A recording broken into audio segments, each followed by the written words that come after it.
Hello and welcome everyone to episode 2 of Deep Dive. I am your host, Practical. Just wanted to thank everyone for checking out the first episode, The Death of Slim Shady. It was fun to review, and there are some things within that review that were very cool to go over and discuss. So we're going to continue that with episode 2 today on David Lynch. We're going to go through each of his movies. It was a lot of fun going through and either rewatching or watching for the first time his entire filmography. He's a very interesting character, and I think that he has a lot of things to say subtly through his films, and he does that both visually and with his characters. And he's just one of those directors, you know, and I think a lot of his movies are actually pretty great, with a couple exceptions. So without further ado, we will get right into it. We're going to start off with Eraserhead from 1977. It was David Lynch's first film, and it was really one of the last movies anyway that I needed to see before I actually made my podcast here about it, or at least, you know, made my opinions kind of known about each movie. The movie overall is pretty good. It's not great, but for a first movie, it does have a definite feel to it, and it establishes that Lynchian, surrealist, almost thriller horror feel. And it's very hit or miss to me in terms of the general execution. I think there's a lot to be desired still, but it definitely is not a bad film, and it goes through a lot of things that I think might go over some people's heads if they're not looking for those, little things, I guess. One of my favorite things about the movie, though, is definitely the visuals. Everything down to the main character having, dirt and dead vegetation in his apartment. I felt like that was pretty interesting, and that those visuals probably lended a lot of influence to future films from a lot of other directors. Like I said, it's from 1977, so it definitely had a lot of time for the influence. The movie basically follows a character named Henry, and he meets his wife, and they have a child, and that child is definitely more than a handful, to say the least. It's not your typical baby. It's got that horrific look to it. It's not what you expect when you watch the movie and see how things are playing out. But Henry also has a very strange relationship with his wife's family, and that's explored here too. The overall themes in the movie are basically like parenting and, a lot of sexual undercuts and things like that. My favorite thing about the movie is the lady in the radiator. By the way, shout out to one of my favorite rappers, Sadistic. He's a big David Lynch fan and primarily has a song called In Heaven about the lady in the radiator, and it's actually pretty cool. So shout out Sadistic. Moving on. The movie itself, like I said, it's not the greatest thing in the world, and to me it kind of feels like a college student's first film, and that's totally fine, and there's definitely elements of it that are horrific, because it's listed as a horror film, but I think that primarily focuses just on the baby itself. That baby, I think, personally went on to influence the baby in Hideo Kojima's canceled Silent Hills game, PT. There's a baby that almost looks identical to this baby from Eraserhead in the sink when you're playing that demo. And I think I never made that connection before because, as I mentioned, I hadn't seen Eraserhead until recently. But I think that connection alone made it so I could see Lynch's influence, I guess, stronger than some of the other movies in future films. But overall, like I said, this movie is just a kind of a wild watch, and I do recommend it. It's probably one of the most early representations of body horror, and the execution of the surrealism in the movie is definitely like I said, it sets that benchmark for future Lynch. And there's definitely, going to be a consensus of some people love it and some people don't. I'm somewhere right in the middle. I think I kind of felt like it was a 6 out of 10 overall when I watched it. And that, that's not a bad rating, especially for your first film. But, I think that it has its merits. And like I said, it created a new relationship with film lovers and introduced the world to David Lynch. It's also the first actor-director collaboration with Jack Nance and David Lynch. They ended up working together for a lot of years to come after this, primarily in Twin Peaks. When we get to Twin Peaks, we'll go into more of that director-actor relationship that seems to reoccur a lot for Lynch and most directors, let's be honest. Everyone always has the opinion of like, oh, this director, he uses so-and-so too much, and it's actually very common if you look back at especially big-name directors and actors. They'll stick to what they know, and I actually kind of like it personally because they see something in that actor that helps them convey their story multiple times over. And, that's obviously not to say that other actors don't have that ability, but that connection we feel as the viewer, I think is pretty cool, Anyway, so that's basically the gist of that. The whole thing with these reviews is I don't really want to give too much of the stories away, especially in the David Lynch realm, because there's a ton of things to cover, and a lot of those things could get real spoilery, and that's not the point of these videos. I don't want to spoil anything. The point is for me to recommend music and movies and video games and whatnot, and for you to go out and explore and find them for yourself and see how you feel. You might love things that I don't, and I might love things that you don't, and to me, that's a huge part of being a fan of this work. That being said, we're going to go ahead and now move on to David Lynch's second film, Elephant Man. Critically and commercially acclaimed, for his second movie out the gate like that, very impressive. And this is probably one of David Lynch's more straightforward films. It's a historical drama about the life of Joseph Merrick. He was a man born with several deformities and physical impairments. And the movie changes his name from Joseph to John, but other than that, it's quite faithful to the situation that happened in real life. This movie is so well done, with a lot of amazing performances all around, primarily that of John Hurt and Anthony Hopkins. Both actors play their roles absolutely perfectly.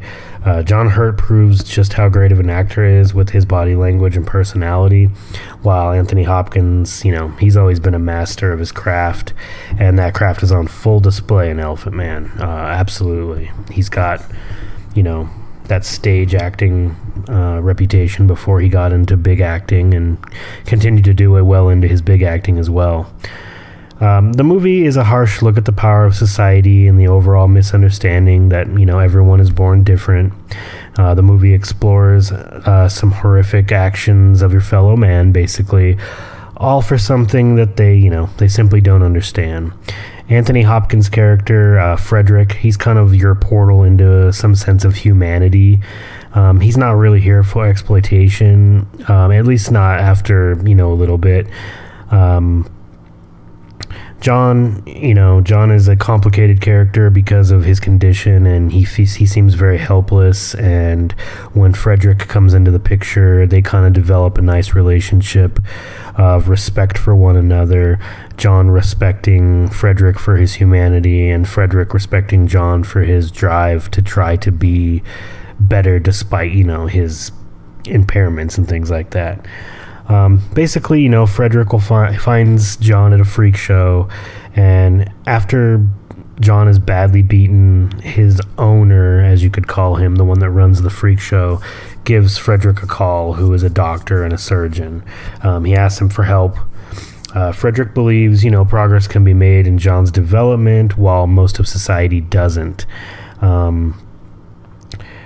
Basically, he no longer wants him to be part of a freak show and owned by another human, and that's completely understandable. Obviously, nobody would want to be in that situation, and, you know, when you get a look at John Merrick's character in the film, it's absolutely horrific, right? I mean, when you see it, it's, you know, it's unsettling, and you can imagine being in society and seeing somebody like that and maybe being afraid because you don't know, but that's no excuse to treat him the way these people do in the movie and probably did historically, you know, treating somebody like a freak and making money off of it. That's pretty shady business, obviously. Frederick's initial involvement in this movie with John kind of changes the more he gets to know him, and he begins to question his own actions and intentions, and he just kind of wants to help John after that. John returns to the hospital at a certain point where he later passes away in the movie, which is obviously a bit of a spoiler, but again, it's a historical drama, so, you know, if you know the history of Joseph Merrick and you look it up, you won't be too surprised by that. You know, this is one I'm not afraid to talk about spoiler-wise just because of the heaviness of the subject. But overall, through the film, like I said, Frederick and John develop a relationship and a friendship, and I think it's pretty cool. And one of the most pivotal moments for me is pretty early on in the movie when John comes over to Frederick's house and he meets Frederick's wife for the first time, and they all share tea, and he's just kind of like basically smitten with the hospitality and the niceness that they're showing him because he's not used to that. And, you know, because of that, he kind of breaks down and shares some things about his life, including his mother and, you know, some things that are dear to him. I just was kind of blown away by the movie in general. I saw this one years ago, probably 20 years ago. I believe they showed it to us in high school, at least certain scenes when I was in high school drama class. And, you know, from there, I obviously went and watched the whole film myself. Very well executed movie through and through. I give the film an 8 out of 10, personally. Maybe even a 9 out of 10, depending on what day you catch me. But it's a true work of art, I think, and I think everyone should watch it at least once because, you know, you got a couple things to consider. A, you know, historical dramas are pretty cool. B, if you want to see a rather, like I said, straightforward story from David Lynch, this is the movie. I feel like this movie features probably the least amount of his signature tropes, and if you watched it not knowing it was a David Lynch movie, you probably wouldn't know. And there's another movie on this list that's very similar in that regard, but we'll get there when we get there.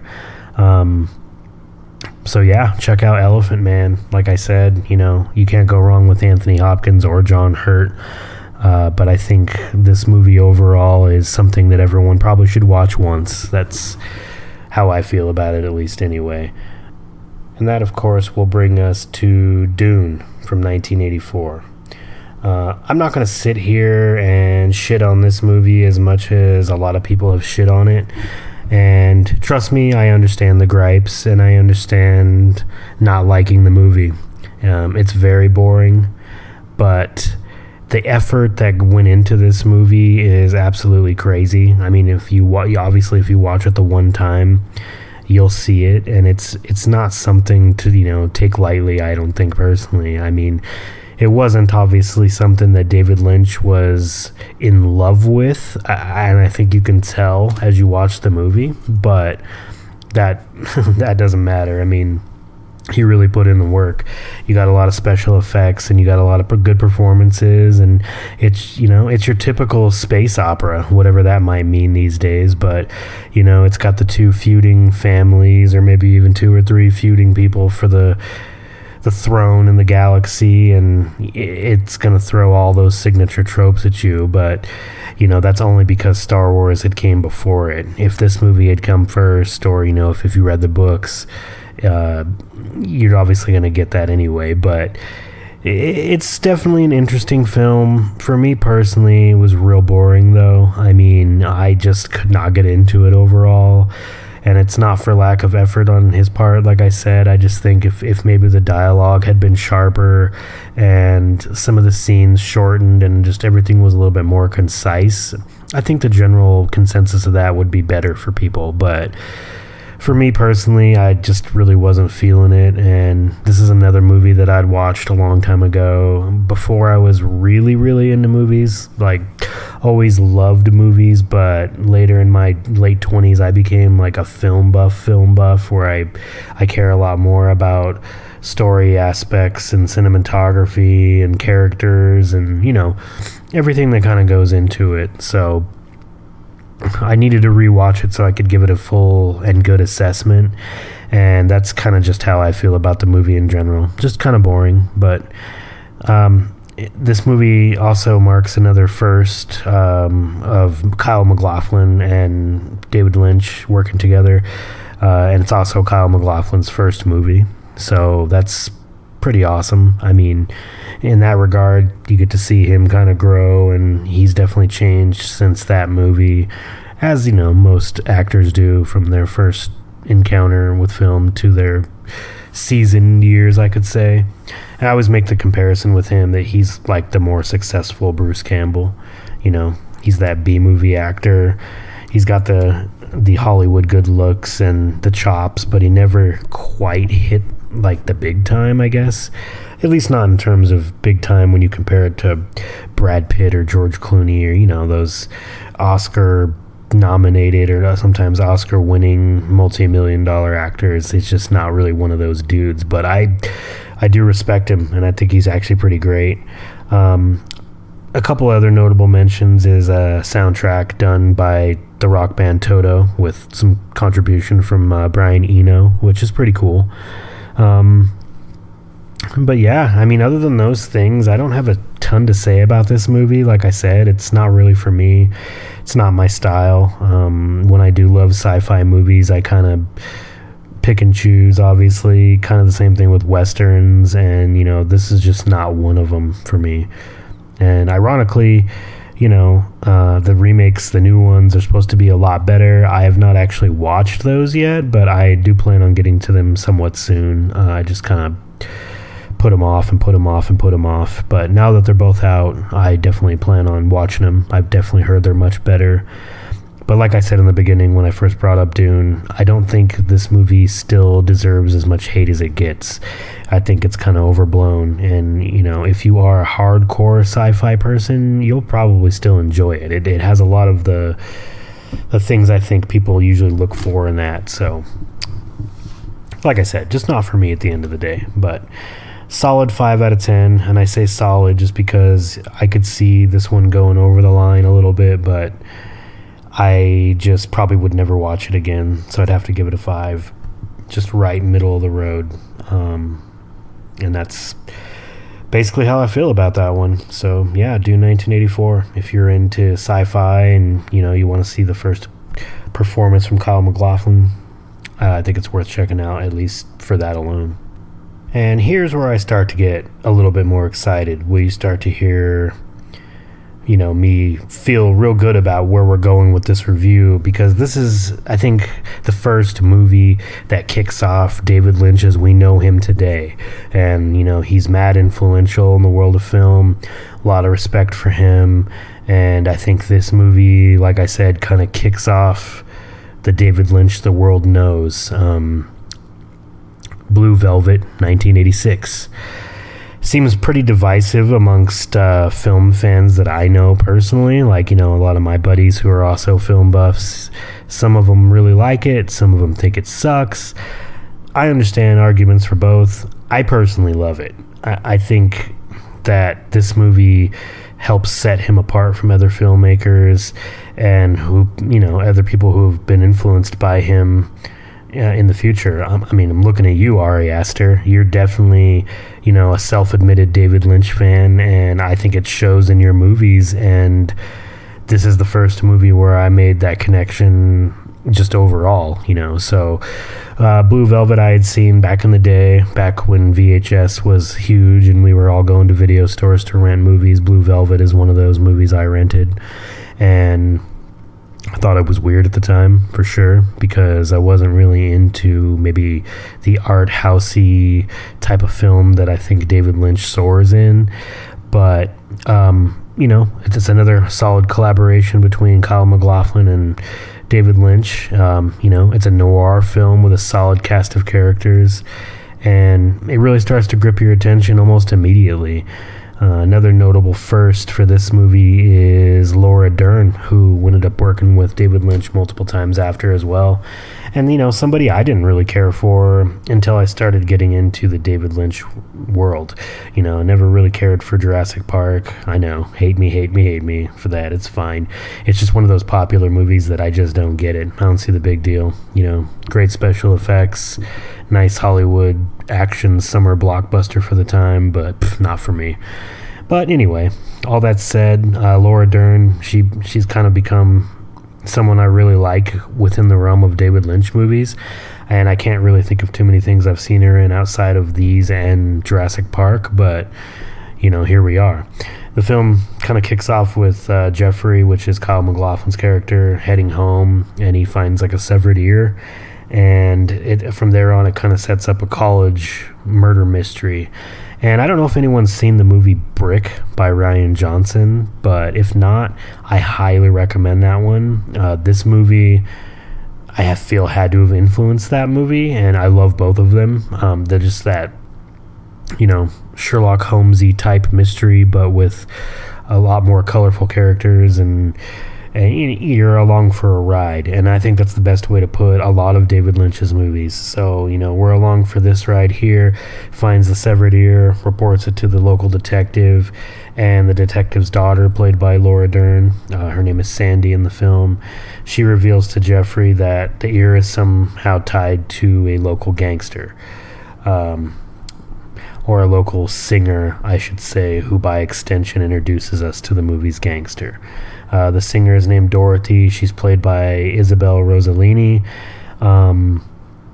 Jeffrey's kind of caught up in a love triangle between Sandy and Dorothy as he tries to get to the bottom of the severed ear due to what he perceives, and to some extent Sandy perceives, as just police incompetence. So he goes on to kind of get himself involved in this situation, and then we meet the gangster of Frank Booth, and he's played by Dennis Hopper.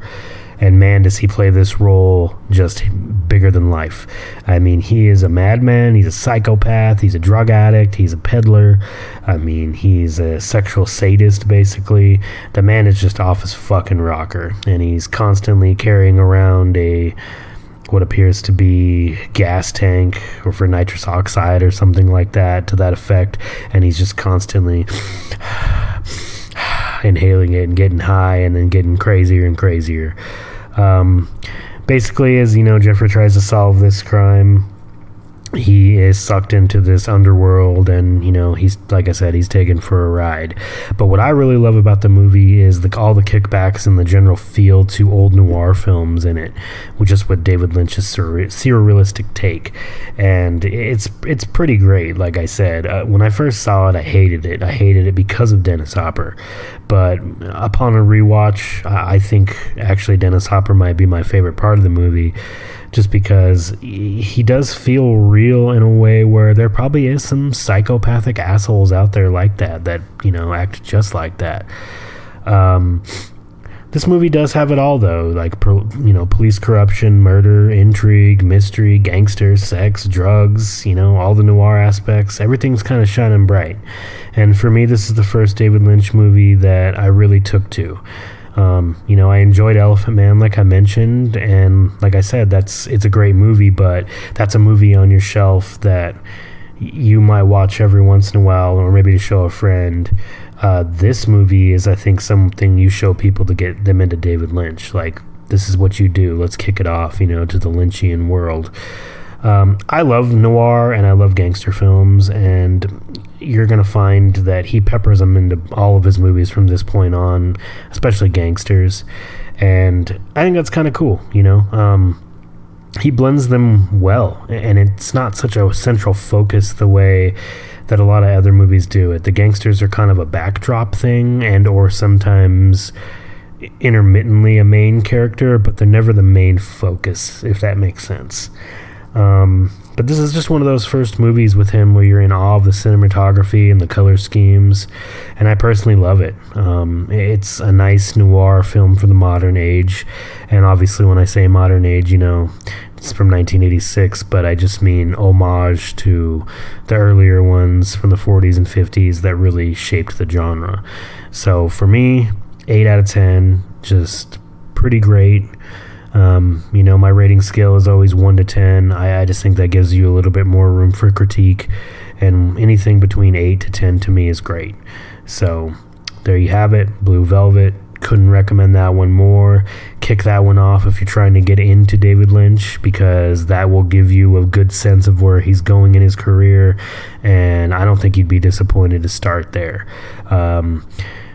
And like I said, take everything you see in that movie with a grain of salt, because Frank Booth is going to be the one that takes you for that ride, 100%.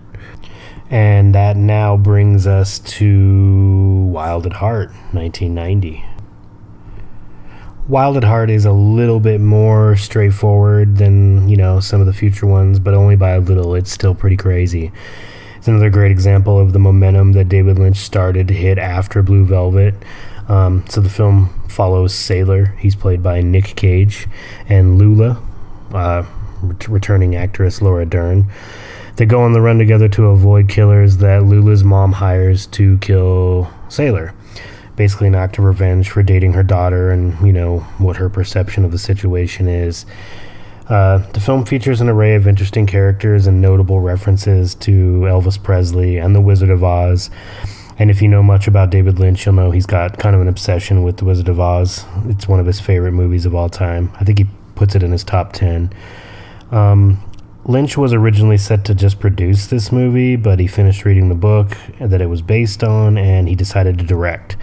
But he was pretty unhappy with the book's ending, so he changed it to fit his vision better. So basically, Sailor and Lula embark on like a crazy road trip together to avoid the hired killers at all costs, basically staying at, hotels along the way, having lots of consensual sex, and falling in love deeper and deeper and deeper. Among the hired guns is a private investigator who is secretly one of her mother's ex-wives, and he meets kind of an untimely fate in the film. And then obviously another slew of killers are on their way. The movie kind of goes along for a little bit with having some weird encounters in their road trip. They'll meet somebody who is in a car accident, who is actually a Twin Peaks actress as well, which is great. She played Audrey. Her name is Sherilyn Fenn. Big fan of hers as well, so it's nice to see her here for the first time. And through that, like I said, they just kind of end up in a small town where they're staying in a hotel, and they meet some colorful cast of people. One of those people is by the name of Peru. He is a career criminal. Bobby Peru is his full name. He's played by Willem Dafoe.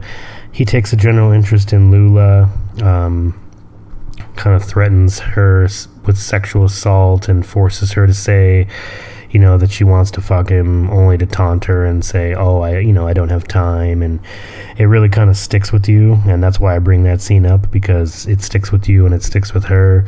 I guess she was raped as a child, so this traumatizes her, and all this happens just shortly after she tells Sailor, I'm pregnant with your child. And Sailor kind of leaves for a little bit to go have some beers to kind of reflect, because Sailor is also a career criminal. He's been in and out of jail. He is on parole at the start of this movie, basically, and during this road trip, that pretty much makes him, a man on the run. So he's wanted by the police, he's wanted by these killers, he's wanted by Lula, and it makes a pretty interesting story. But Bobby Peru, obviously, is kind of the villain of the film, and he talks Sailor into helping him rob a bank. And, we later find out that he's kind of involved in the contract killing, and I don't want to get too specific into that, but once he reveals that the robbery is kind of botched and Sailor is arrested, sent to jail for 6 years, and then during that time, Lula has their child, and, she starts to raise her. Sailor gets out, and, they make amends in a pretty interesting way, and some things I don't want to spoil at the end there because it kind of makes the ending of the film. Overall, though, I love this film as well. I love the acting. I love Nick Cage especially, and he's somebody I also used to not really enjoy. But I think he is probably one of the best parts of the film, as well as Laura Dern. This movie kind of just feels like a more lighthearted version of Natural Born Killers, without any of the real sadistic shit. I love it though. Cinematography, the characters, the use of music, just about everything else. It's just a pretty badass movie, and I recommend it to pretty much anyone who loves those like romantic road trip movies, but with a twist. It's obviously not a romance or a rom-com or anything like that, but it very much conveys a strong bond between Sailor and Lula, and it's unrelenting, which I like, because, a lot of movies will explore this will they, won't they shit, and it doesn't really do that. It never steps in that ground or crosses that line. And this might be shocking, but I give this one just a 10 out of 10. It is just a fantastic film to me, and I think that'll obviously probably be pretty divisive. I don't think it's that highly held with critical reviews and the overall public, but that's just how I feel about it. I was super impressed with it, especially coming off of Blue Velvet. I was like, okay, David Lynch is on a 2-movie run right here. I wonder how long he can keep it going. And I can tell you with confidence, he keeps it going for a pretty good while, and I like that about him. He has a really great run that I think is, the reason that we're making these videos is I wanted to reevaluate him in my film buff years and see where he sits, and this second movie being so stellar in his style and what he's trying to go for really cements him for me with this movie, the previous movie, and the next 3 movies. So yeah, couldn't recommend this one more. It's a good, fun, wild ride, which again, I did say and warn you we're going to be bringing that up quite a bit, wild ride stuff. So check it out, especially if you're a big Nicolas Cage fan. I think the movie satisfies on all fronts between Lynch and Cage. So now we move on to Fire or Walk with Me. And I'm not going to talk a lot about this one, to be honest with you, because we are going to go back and do a Twin Peaks podcast where we talk about, obviously, the first 2 seasons of Fire Walk with Me and Twin Peaks The Return. I was so damn impressed by Fire Walk with Me, though. I had just finished season 1 and 2 and then watched the movie because my brother had let me know that was the order. He's a big David Lynch fan, and I have wanted to rewatch his movies and the show for that reason as well, so my brother and I could, talk about this stuff, because we're both big film fans, but we kind of went different ways in our overall taste, and Lynch was someone that, like I said, I got into pretty late. Seeing his movies earlier on in my life kind of left a bad taste in my mouth, and I was never a huge advocate of him. But that's all turned around, like I said, and Fire Walk with Me is very much tied into the TV series. And while I do think it works as a standalone film, I don't think it'll do either Twin Peaks or Fire Walk with Me any justice to review it here. And we must be thorough, because Twin Peaks is just a lot to unpack and a lot to talk about. So Fire Walk with Me came out in 1992, and it was obviously a continuation of the first 2 seasons, but it is a prequel, and that's kind of where we'll leave it off, because, like I said, we want to dig pretty deep in there. And yeah, so with that said, we're going to move right along to Lost Highway from 1997, and we are finally at my favorite David Lynch film out of all of his movies, and I'm excited to talk about this one. Lost Highway is another movie that makes me realize just how much Lynch has inspired the world of not only cinema, but video games. His work on the whole reminds me so much of Silent Hill. And I know some of the people who worked on that have said that David Lynch was a big influence to Silent Hill, especially Twin Peaks. But I can see a lot of that stuff bleeding over just in his general movies, where they borrowed a lot of interesting stuff. And like I had mentioned before, the baby from Eraserhead.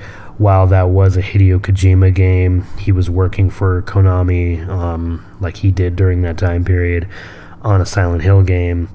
But that's what's wild, is he did that for that game, but then the original Silent Hill creators were also influenced by David Lynch, so you can very much feel that in Twin Peaks and Lost Highway. Lost Highway basically follows a saxophonist played by Bill Pullman. His name is Fred Madison, and one day he receives a message at his house over the intercom saying Dick Laurent is dead. From here, the movie just falls into two different parts, where it follows Fred Madison, and then after he is sentenced to death for a murder, he magically turns into a different character altogether. And it's a wild ride. I love this movie, and I cannot stress enough just how interesting this one is. Basically, he transitions from a character named Fred to a guy named Pete, who is a mechanic, and Pete works at a auto shop where, you guessed it, another gangster comes into play. His name is Mr. Eddie, and during this encounter, we learn a little bit about Mr. Eddie and his mistress, and the correlation between Eddie's mistress and Fred, Bill Paxton's wife in the film, who is, both characters are played by Patricia Arquette. And this is one that I really don't want to spoil, because it is very interesting the way those two timelines or two interpretations come into play. And it's also the first movie where I feel David Lynch falls into one of his signature tropes, which is a time loop, where everything as it begins to the end could be redone again, just over and over and over again. And I love that, and that's one of the Silent Hill things to me as well, that kind of meshes together and feels similar in a lot of ways. All that being said, the movie is just a beautiful mind fuck. And I think, it's the first time David Lynch starts to use music in a really great way. He did it a little bit in Wild at Heart, but he hadn't quite refined it yet. In Lost Highway, we have him using music to just play into the scenes perfectly well.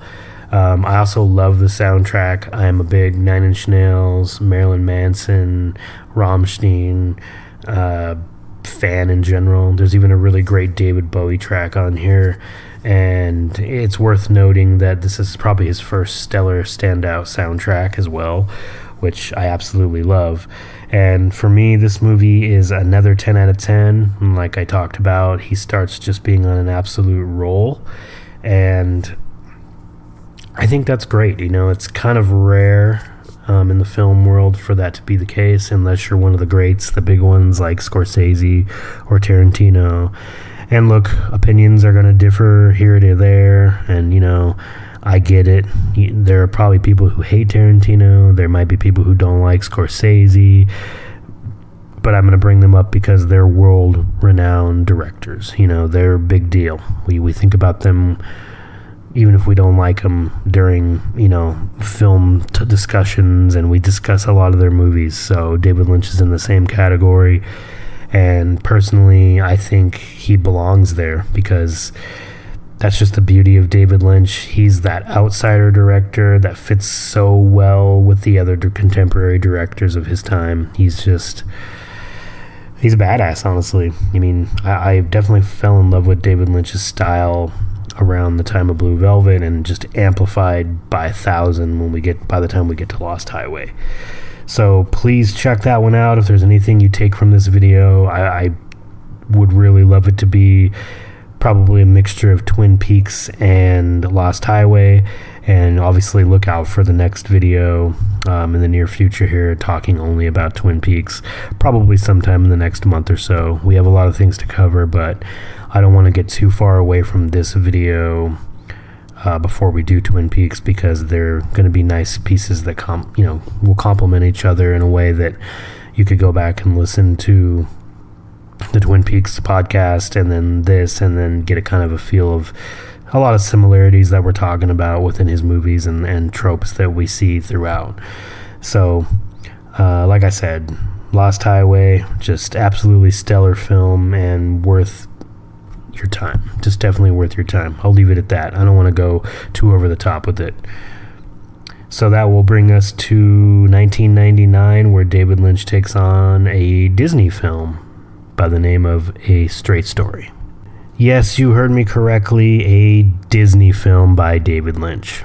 It was a nice little joke that my brother had told me about this movie being on Disney Plus. It's just a funny little still if you stop the movie as it starts right in the very beginning, and it says Walt Disney presents a David Lynch film. And it's just hilarious to think about. But moving on, earlier in the video when I talked about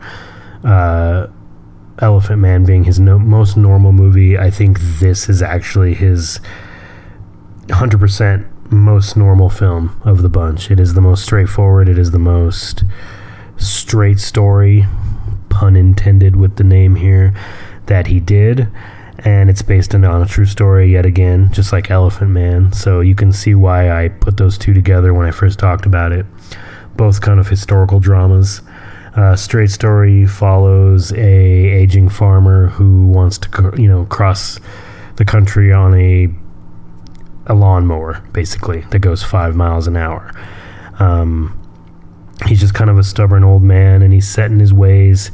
And I'm going to be honest, I didn't expect to think this movie was very good, but actually, I ended up being shocked by a lot of it. It just had a lot of good dialogue, and it had that really nice, heartwarming feel, overall feel to it, or atmosphere. And I think it delivers in a lot of ways that I didn't expect. Like I said, it's got a breakout performance by the lead actor, and his name is just escaping me right now. But I think he definitely brings a lot to the table. Richard Farnsworth, that's his name. He plays a character named Alvin, and Alvin is a stubborn old man who's going to do things his way. And the reason for his trip is that his brother suffers a stroke, and he wants to go see him as he's worried about him, and that's what our movie is basically about. And during his trek, his lawnmower will break down, and he meets different townspeople along the way that are willing to help him out. And that's my favorite part of the movie is Alvin. He's hilarious. He's a very stubborn old man, like I said, but set in his ways, and I respect the shit out of his character. He is just, an old veteran, and he's going to do it his way. He's not going to let anybody tell him different. There are some people that will offer him a ride, and he refuses. He's just sticks to his guns through and through. No, I'm going to do this. And, I appreciate your offer. He's very polite. He's very kind. He's very considerate, but he's going to do it his way. And I really did surprisingly like this movie, and I just finished it last night. It was the last movie I needed to watch before I kicked off the podcast, so it's really fresh in my mind, more so than the other movies, because I watched them over the last month or so. But it really stood out to me, to be honest with you, and I'm very surprised by it being a Disney movie by David Lynch, but it has a lot of Lynchian qualities that don't go over the top. Obviously, there's no horror aspects, and there's a little bit of the surrealism that plays a part throughout the movie, and a lot of David Lynch's signature shots can be seen here and there, but for the most part, like I said, very straightforward film. It's another one of those movies that if you had it on the shelf and you didn't know it was a David Lynch film, and you were going for a movie that night and you picked a straight story, you wouldn't know. Could be directed by anybody, but he does a great job with this one, and it's definitely worth a watch as well. I mean, again, I don't know that I'll necessarily watch it again, but it's one of those movies you watch once, you appreciate it, you respect it, and you'll definitely recommend it. But beyond that, I probably wouldn't watch it again, like I said, but I'd still give it a 7 out of 10. It's a pretty great movie,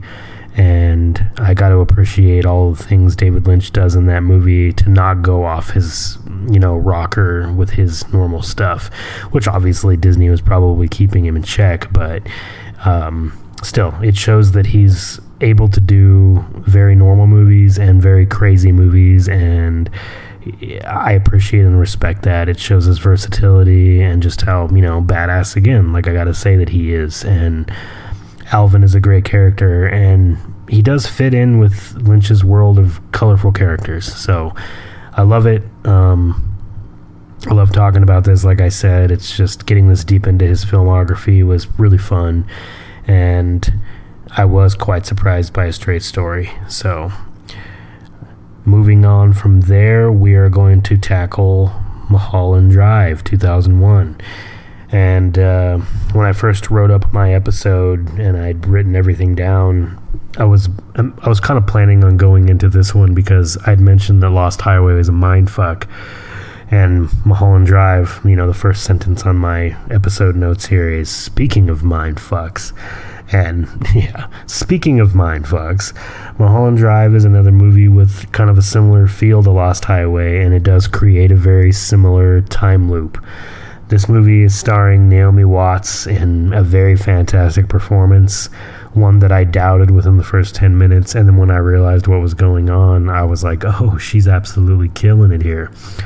Mulholland Drive opens up with like an attempted murder, and the woman escapes into an apartment complex where she kind of passes out and is later discovered by Betty, who is played by Naomi Watts, and she is an up-and-coming actress who is staying in this apartment as it's being lent to her by her aunt. So she discovers the woman who survived the attempted assassination or murder, or whatever you want to call it, and she has amnesia, so she doesn't know who she is.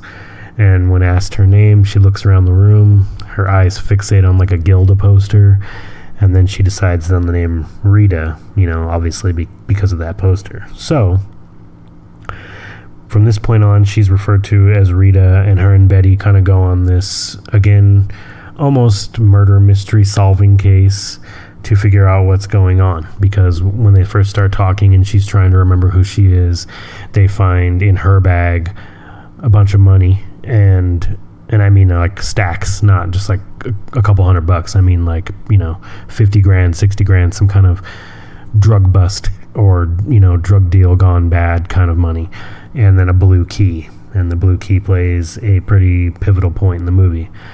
There's another character who is a director in the movie, and he goes by the name of Adam. And there's a scene in this film where he is on a set trying to make his new movie, and he's threatened by some, you guessed it, gangsters. Boom, there they are. Like I said, they pop up as much as possible. And they kind of force him to hire who they want him to hire and not who he has in mind. And they want him to hire a woman named Camila Rhodes as the lead in his new film. When he refuses, they pretty much cut him off. They kill his credit. He's pretty much broke, and the production of his movie shuts down. During this time, Adam kind of discovers his wife is being unfaithful, and his life is kind of spiraling out of control here. So he's kind of advised to meet with a mysterious cowboy who encourages him to hire the actress for his own good. So, he's kind of pigeonholed into this situation. As all this is going on, we also get to see another character who's kind of a dimwit hitman. He's looking for a little black book with some phone numbers in it, and he kills 3 people looking for it, and he plays kind of a pivotal part in the movie.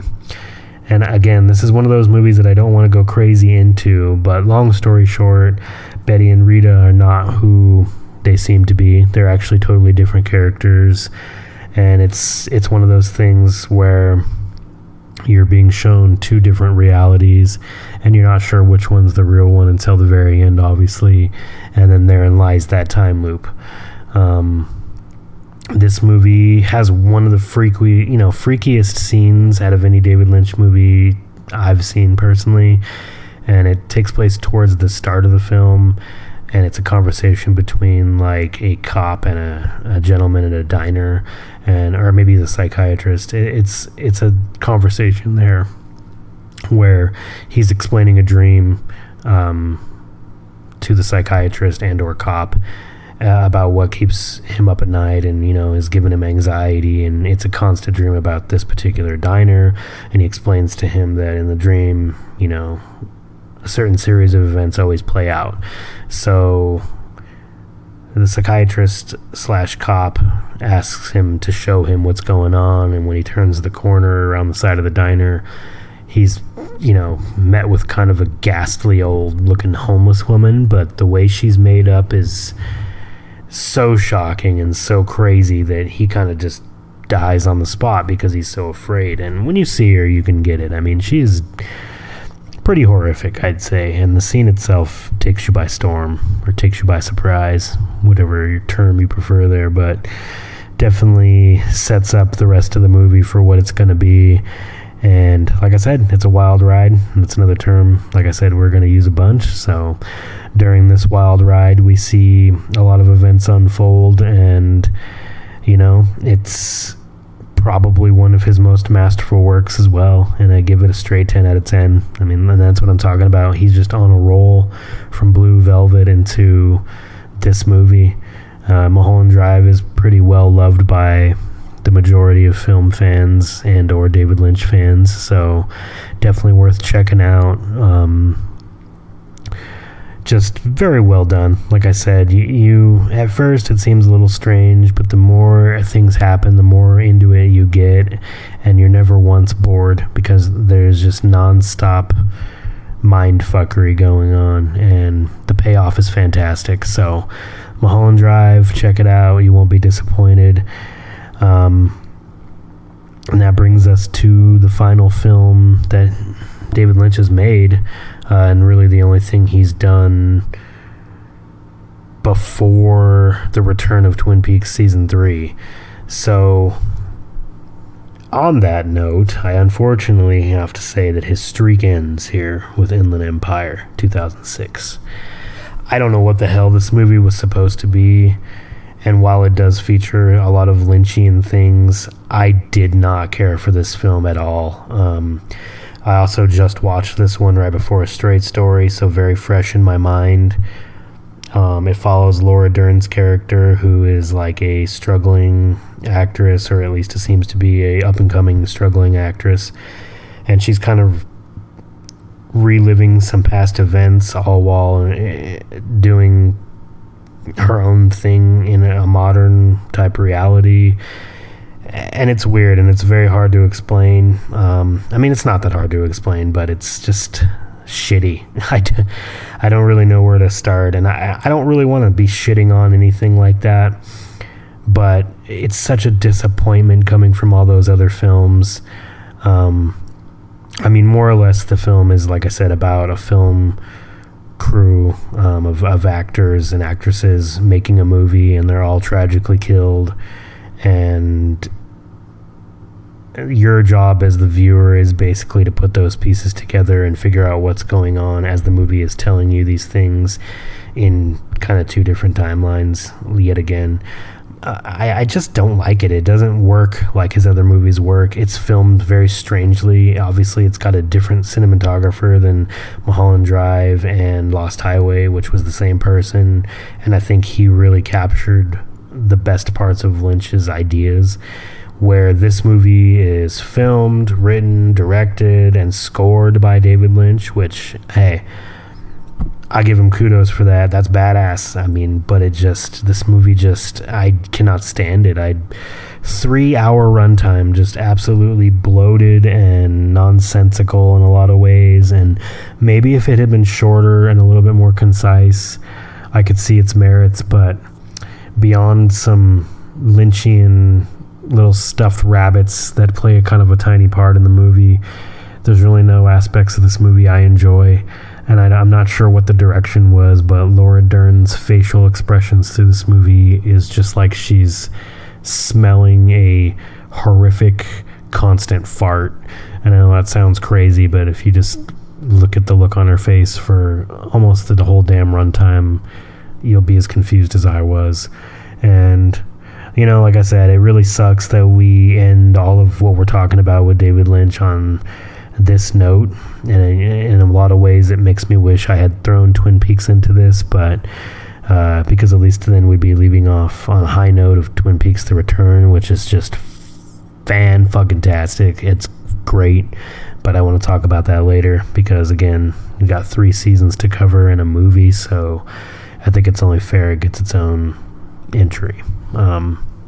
All that said, if you're a big David Lynch fan and you want to finish and be a completionist, definitely watch Inland Empire.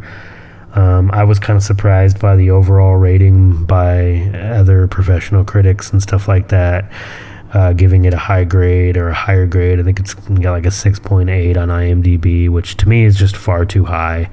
I'd give this movie like a 3 or 4 at best. It's far and away his worst film, in my opinion. I'd rather watch Dune again than watch this movie. That's not to say that maybe I wouldn't give it another shot years down the line, but I don't feel anything changing. Obviously, coming off the high points of all his other films and then leading into Inland Empire, which I had absolute high hopes for, by the way, based on the story.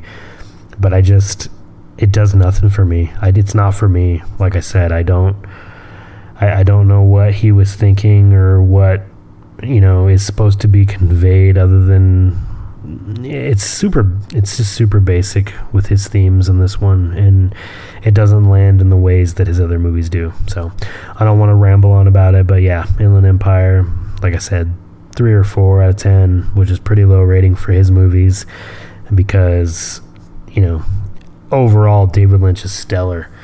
And I kind of want to close out the video just talking about my appreciation for him in general and his overall kind of grasp on film. I think he has a lot of qualities that other directors could take notes from, and vice versa, obviously, but he really shines when he's just at his weirdest and he's trying to get you to understand the undertones and the themes that are not explicitly said through each movie.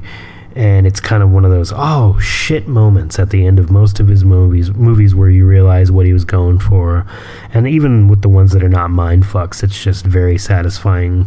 And that to me is a huge deal when you're watching movies like this, is that payoff. Like, what did I sit here for 2 hours, for 3 hours for, is it going to pay off? And that's another reason I think Inland Empire is just so jarring and so unfortunate, because you sit through 3 hours of it and to me there's no payoff, where you'll sit through Lost Highway or Mulholland Drive and the payoff is like, oh shit, I kind of want to watch it again. I want to get caught in that time loop. So David Lynch's biggest strengths to me are obviously his surrealism, which everyone talks about, so I won't go too into that, but for me it's his ideas. He has got a lot of wild ideas that he just throws out to the film and hopes they stick, and I really appreciate a lot of them, because even just thinking about them, they're kind of horrific in their own ways, and I'd love to see him do a straight-up horror thriller, but with all of his Lynchisms and all of that stuff in there. I think it would be fantastic.